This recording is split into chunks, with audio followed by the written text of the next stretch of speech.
So there are a variety of solutions to inhibit what we've been calling transaction graph anonymization, or transaction graph analysis, pardon me. And the first of them is called mixing. So what is mixing?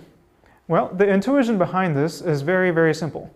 It's the same intuition that comes up in a lot of contexts, which is that if you want anonymity, use an intermediary to route your communications or your funds or whatnot. So let's look at what that might look like visually. Here's an intermediary, and in a second we'll get to who these intermediaries might be. But assume that there is some intermediary, some service, that allows users to put in Bitcoins. But the key property that it gives you is that after these Bitcoins have been put in, it forgets who put them in and treats its entire store of Bitcoins as indistinguishable from each other. And in fact, it might further combine them all into one giant transaction, or it might further mix them or split them and merge them in different ways, whatever. But the key property is that when users later come in to withdraw their Bitcoins, it's not tied to the coin that they put in. They're going to get some other, say, randomly picked deposit that the intermediary received. So when these three users come back, they're going to withdraw these coins in a random order. And so somebody looking at this in the blockchain who doesn't have the records that the intermediary might or might not store, just from the publicly available information in the blockchain, is not going to be able to link the ultimate input addresses to the ultimate output addresses corresponding to the same user. So that's the intuition behind intermediaries. Now, looking at this, does that strike a chord? Have we seen in previous lectures something that offers services that are similar to this, that allows you to deposit Bitcoins and then withdraw them later at a later time? You might recall that this is exactly what online wallets do. There are services where you can just store your Bitcoins online until you need them. And so you might wonder, well, is that the solution to our problems? Do online wallets provide anonymity? Let's think about that. The answer to this is not obvious, but I will start by mentioning that it's taken well-known researchers by surprise. Here was a post on the New York Times Bits blog reporting on a preprint of a paper released by two Israeli researchers, saying that there was a link between Dread Pirate Roberts, the pseudonymous creator of Silk Road, which we're going to see more about, and Satoshi Nakamoto. This was, of course, very surprising. But as it turned out, all that had happened was that they had mistook this link that went through an intermediary, and that intermediary just turned out to be Mt. Gox, which you can think of sort of as an online wallet service. And so a few days later, this other post was published at the same venue. See if you can spot the difference. They had to retract their study, and I think they had made a very simple mistake of not accounting for the presence of this intermediary. So it's clear that at least in some sense, online wallets provide some sort of anonymity because at least somebody tried to make a connection between an input and an output address and completely failed at that. So let's try to understand exactly the sense in which online wallets provide anonymity. And I think a good way to do that would be to, in fact, contrast online wallets with the online services that exist specifically for the purpose of acting as these intermediaries for anonymity. And those are going to be dedicated mixing services. We'll talk about mixing services in much more detail, but very briefly, the two things that they promise that you won't get simply by putting your Bitcoins into an online wallet and retrieving that again is that they promise not to keep records. It's not just that as a side effect, they sort of randomly give you Bitcoins that came from some other address, but they specifically say that they won't keep records, and so even if they tried to, they wouldn't know which Bitcoins were the ones you put in, and so with a high probability, you're going to get some other Bitcoins back. And furthermore, even if someone came knocking for their records, or if they got hacked and so on, there would be nothing to find. There would be no records. So that's something that a mixing service promises. And the other thing is that you don't need your real-life identity in order to interact with these services. And this is in contrast to most of these online wallets. Why? Because online wallets are typically reputable and in fact often regulated businesses. And this fact has two consequences. One is that they'll typically require your identity. In banking, there is the know your customer principle, which essentially at a technical level translates to learn the customer's identity and store those records. And in fact, they will keep records. If they receive a deposit, they will keep the link between the identity and the Bitcoin address. If they move money around internally, they will probably keep records of all of that. And just because when you withdraw your Bitcoins, they come from a different address, does not mean that the online wallet does not know the link. That link probably does exist in their records and will exist for all eternity. Even if they don't explicitly ask for your identity, think about this. To even interact with an online wallet, you do need a persistent long-term identity. You can't possibly use a different pseudonym every time, because if you did, they'd have no way of associating an account with you, of knowing how many Bitcoins they owed you. Right? So because of that, even if they didn't ask for your identity, at the very least, the online wallet knows the address of every single deposit that you made of the Bitcoins that you put into the system, and more importantly, every single withdrawal that you made. And so when you make a series of withdrawals from an online wallet and proceed to spend those Bitcoins, the wallet service can now connect all of those together in a profile. And of course, it's not just the wallet service. People who care about anonymity are also worried about those records getting hacked, insider attacks, somebody who has a subpoena for getting those records, and so on and so forth. So with respect to the wallet service itself and whoever they might be cooperating with, you have no anonymity in this context. On the other hand, there is something cool about this. If you are willing to trust them with your Bitcoins, then what's going to happen is you're going to keep them in the wallet service for much longer than you typically would with a mixed service. Why? Because you don't trust a mixed service as much. You want to put in your Bitcoins and you want to receive it back immediately from some other address at an address of your choosing. Right? So unlike that, for an online wallet service, you're going to have a bigger anonymity set. Why? Because your anonymity set, from the point of view of someone with no privileged information, from the point of view of someone who's merely looking at the blockchain, your withdrawal could look indistinguishable from every single withdrawal ever made from that service provider. So with respect to the wallet service, you have no anonymity. With respect to everybody else, you have a bigger anonymity set than you possibly would with using a mixing service, or at least with using a single mixing service. So if we look at this, this looks suspiciously similar to the kind of privacy properties that you have with the traditional banking system. There are these centralized intermediaries that know a lot about our transactions. But from the point of view of a stranger with no privileged information, we have a pretty good amount of privacy. So even if this gives you some sort of anonymity, it's almost at best what you get with the traditional system. And so those are not the kind of people who are typically looking for anonymity in Bitcoin anyway. If they were happy with the anonymity properties of the traditional system, they would have probably stayed with that system. And so generally, people who are looking for anonymity properties in Bitcoin simply do not want to accept the trust requirements that these online services, online wallet services require. And they don't want the sort of anonymity properties that it gives you. They don't want to have to trust that service with their anonymity. And in fact, we've seen that there have been a lot of closures of these exchanges and services, and so there's good reason for believing that if you put all your trust in an online service, you might simply lose your money. Okay, so having rejected online wallets as an anonymity solution, let's turn to these dedicated mixing services that I told you a little bit about. Before looking at their details, let's talk about the terminology a little bit. I like to call it a mix. Some people call it a mixer. These are really the same thing. Some people also call them laundries. I don't like this term at all. And the reason for this is that it needlessly attaches moral meaning to something that's a purely technical term. As we've seen earlier, there are very good reasons why you might want to protect your privacy in Bitcoin and use mixes for entirely good reasons for everyday privacy. Of course, we must also acknowledge the bad uses, but it seems a little bit weird to me to use the term laundry that implies that your coins are dirty and you need to clean them, and attaching a negative moral value to the whole thing, and for that reason, I'm not going to use that term in this lecture. We'll go with the technically neutral term, which is mixing. So, in talking about mixing, there are several of us, about 6 of us, who got together, researchers at Princeton, Concordia, and Maryland, including all 4 of us who are doing this online lecture series. and analyzed the existing mix ecosystem and proposed a series of changes for improving the way that mixes operate, both in terms of anonymity and the trustworthiness of mixes.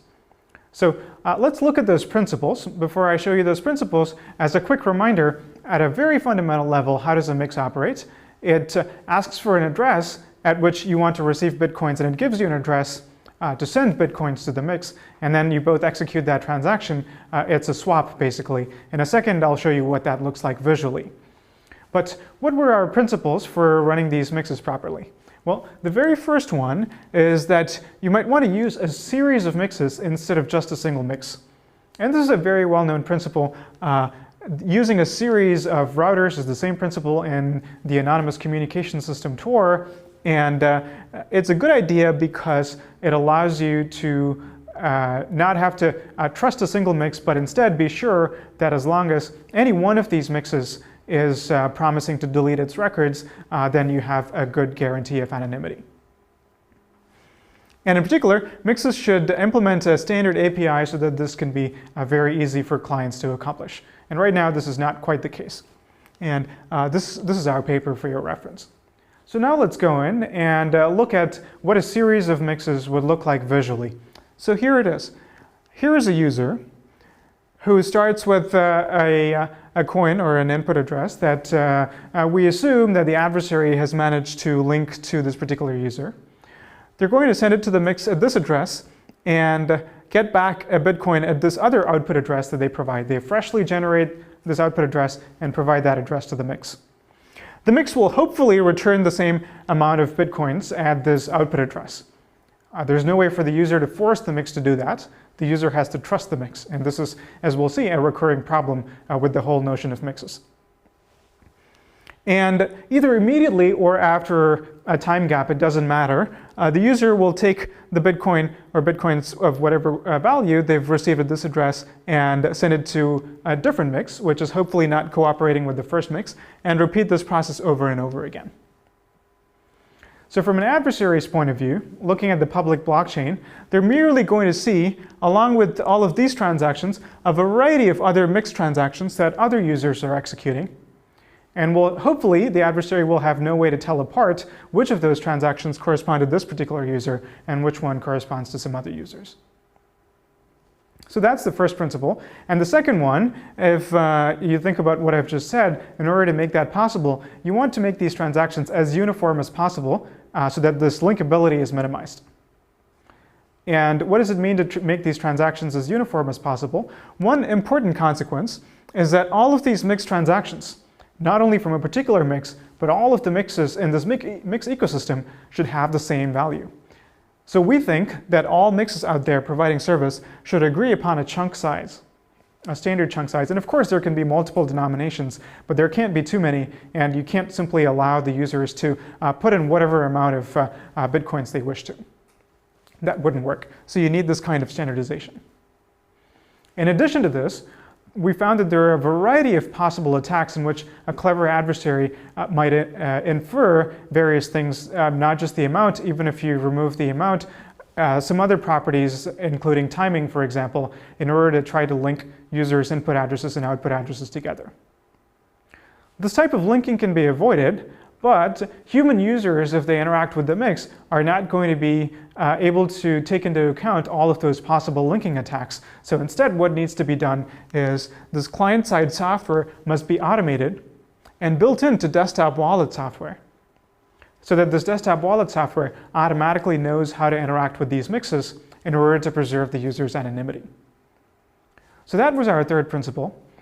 Our fourth principle is a subtle one. Now these mixes, why do they provide this service? Typically, it's because they're a business. And if they're a business, they want to be paid. How are they going to get paid?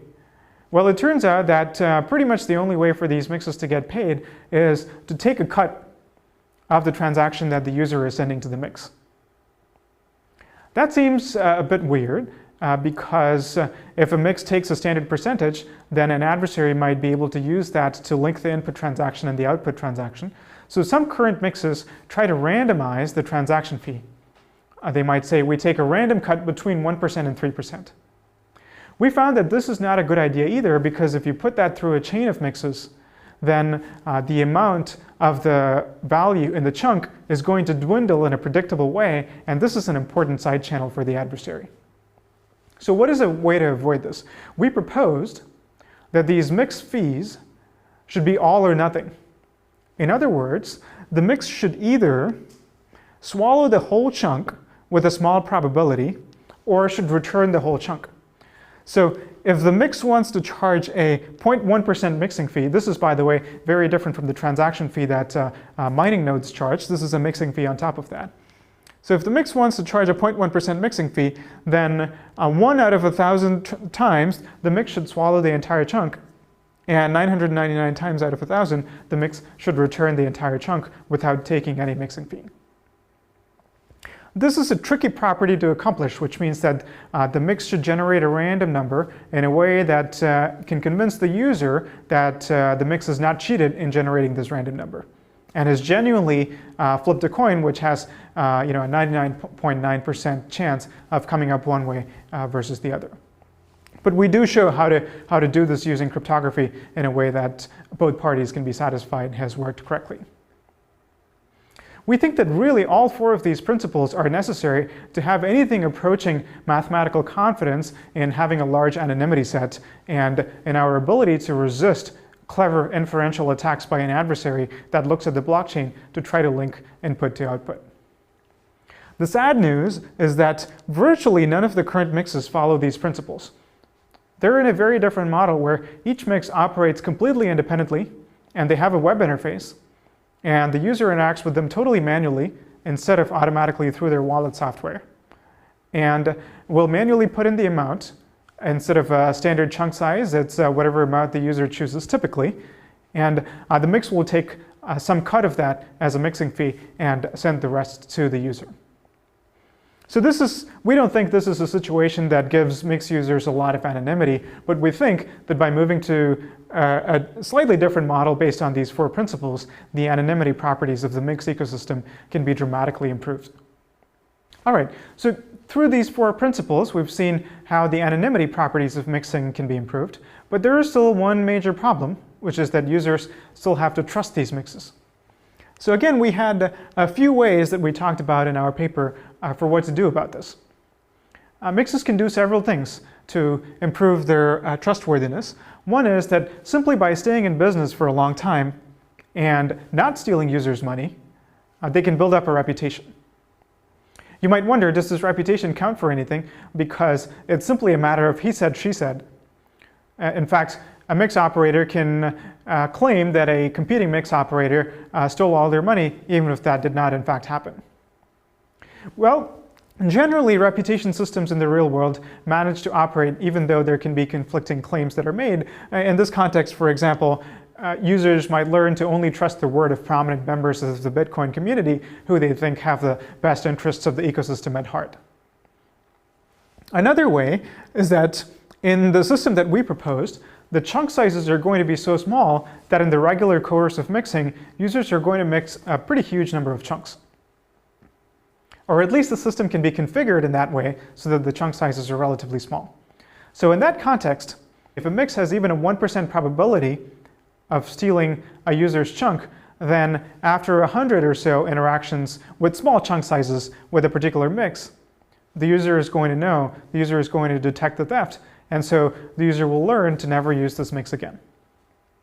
And so the system might sort of correct itself by users testing mixes for themselves for trustworthiness. An important thing to keep in mind here is that the chunks that users are sending to mixes have typically already been through other mixes. So the mix itself can't know which user the chunk is coming from. And so the only thing the mix can do is to essentially steal randomly from users. The mix can't steal from a particular user.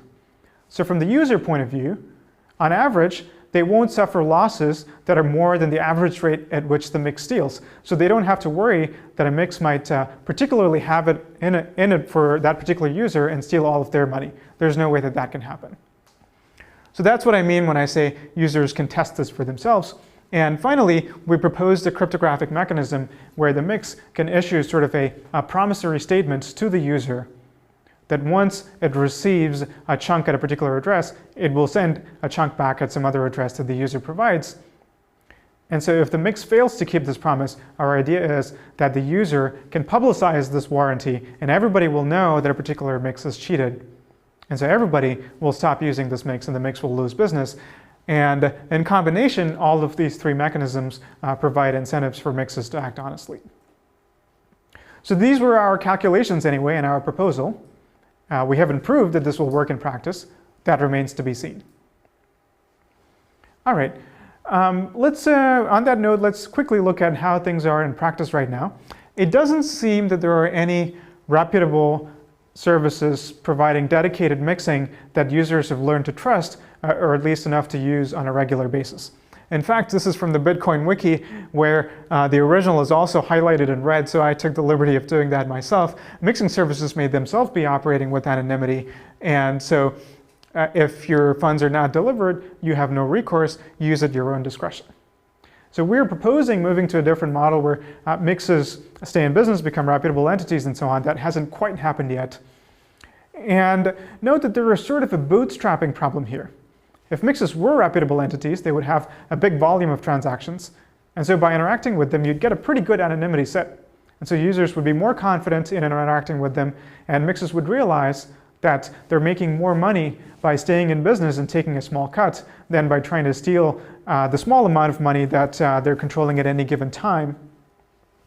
And so mixes would be further incentivized to stay in business. So you can imagine that once a mix ecosystem gets going, it will be self-sustaining. But whether or not that can eventually happen, we can say for sure that it hasn't quite happened yet.